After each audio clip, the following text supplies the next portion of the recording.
जय हिंद दोस्तों। तो सभी को मालूम है कि अभी भारत का महान पर्व यानी दीपावली, दीपों का त्यौहार, प्रकाशों का त्यौहार, लाइट ऑफ फेस्टिवल्स, निगेटिव ऊर्जा को भगाने का त्यौहार, दीपावली की जितनी भी तरह से आप व्याख्या कर सकते हैं वो सब कुछ इस पर्व में समाया हुआ है। भारत की संस्कृति की अगर बात करें तो रीढ़ का हड्डी अगर कहते हैं तो दीपावली में समाया हुआ है। तो आज मैं ये वीडियो थोड़ा सा लीक से हटकर लेकर आया हूँ। इसके पीछे कारण ये है कि मैं अभी अनसंग हीरो का सीरीज चला रहा था, बट कुछ लोगों को ये कन्फ्यूजन है कि हम दीपावली में लक्ष्मी जी का पूजा क्यों करते हैं, कन्फ्यूजन ये है कि हम गणेश जी का पूजा क्यों करते हैं। तो कुछ लोग सनातन धर्म पे बात उठाते हैं।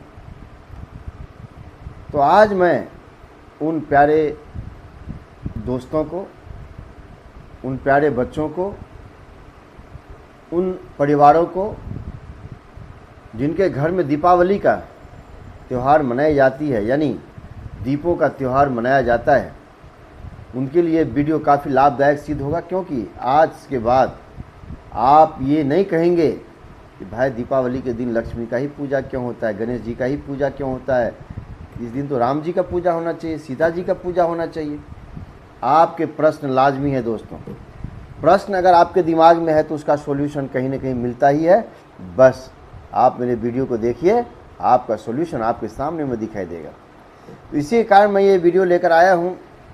कहते हैं कि अगर हम बात करें तो भारतीय परंपरा के अंदर, भारतीय सनातन धर्म की अगर हम परंपरा की बात करें तो चार कहते हैं कि युग की बात होती है, जिसमें पहला होता है सतयुग, दूसरा होता है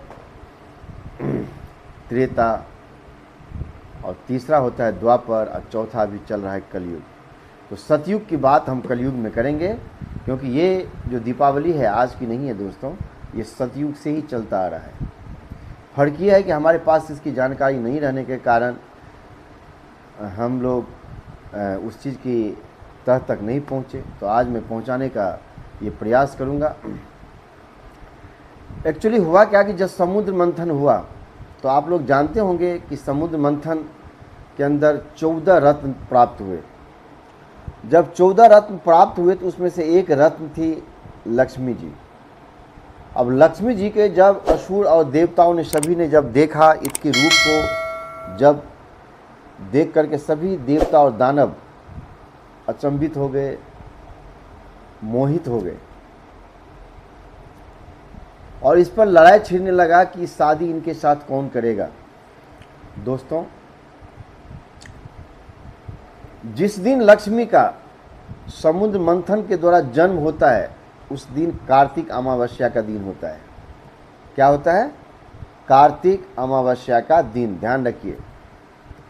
अब होता क्या है कि लक्ष्मी जी एक्चुअली किनसे शादी करना है नहीं करना है वो तो पहले से ही विधाता ने लिख रखा है, या जो भी हो,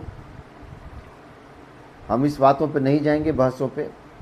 फिर स्वयंवर का आयोजन किया जाता है। स्वयंवर का आयोजन करने के बाद कहते हैं कि शक्ति, धर्म और धार्मिकता का प्रतीक भगवान विष्णु से, यानी विष्णु के गले में लक्ष्मी जी माला पहनाती है और दोनों पति पत्नी बन जाते हैं।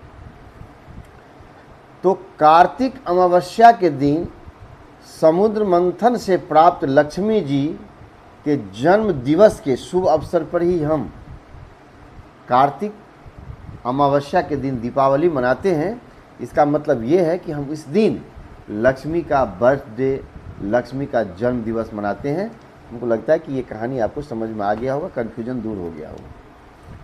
अब ये सवाल ये उठता है कि गणेश जी की पूजा क्यों होती है। दोस्तों, जब लक्ष्मी जी का शादी विष्णु भगवान से हो जाता है तो विष्णु जी कहते हैं लक्ष्मी जी को कि तुम अब धन का बारिश करो, जिसको चाहो वो दे सकते हो। तो लक्ष्मी जी कहती है कि उसके लिए मुझे एक योग्य व्यक्ति की आवश्यकता है। तो कहता ठीक है, कुबेर के पास चले जाओ और बुला देता हूँ कुबेर को, उनसे बातचीत कर लो। कुबेर आते हैं, उनसे सब बात करते कि कुबेर तुम जिसको कहोगे आप वो धन उसको पहुँचाओ, तुम्हारा ये जिम्मेदारी है।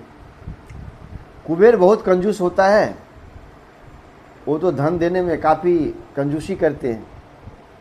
बड़ा मायूस होती है लक्ष्मी जी की, मैं कैसे इस देश को समृद्ध बनाऊंगी। विष्णु भगवान कहते हैं कि ठीक है, एक रास्ता है। कहते हैं कि देवादिदेव महादेव का पुत्र गणेश जी ज्ञान में संसार में सबसे ऊपर स्थान रखते हैं, सबसे उच्च स्थान रखते हैं। तो गणेश जी को बुला दिया जाए, उनसे आप सभी बातें कर लो, हो सकता है कि आपका समस्या सॉल्यूशन हो जाए और आप लोगों को जो समृद्धि बनाने की जो कामना या मन में ठान रखी हो वो आपका पूरा हो जाएगा। और आप उनसे बात कीजिए, मैं बुलाता हूँ। गणेश जी को नारद के थ्रू इनविटेशन भेजा जाता है। फिर गणेश जी पधारते हैं, कहते हैं माता मुझे सारी बात की जानकारी प्राप्त हो गई है, लेकिन मेरा एक शर्त है, मैं जिसको कहूँगा ना उसको आपको धन देना पड़ेगा। माता लक्ष्मी कहते तथास्तु।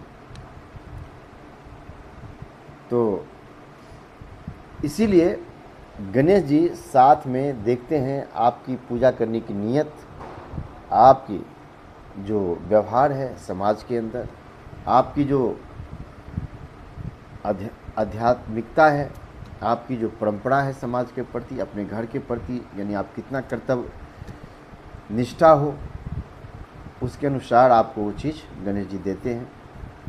आप कितने जिम्मेदारी उठाते हो, आप कितने ह्यूमैनिटी हो, ये सारा चीज़ का व्याख्या गणेश जी करते हैं, उसके अनुसार धन का डिस्ट्रीब्यूशन करते हैं। इसीलिए कार्तिक अमावस्या के दिन गणेश जी साथ में बैठते हैं। अब तीसरी बात रहा राम जी।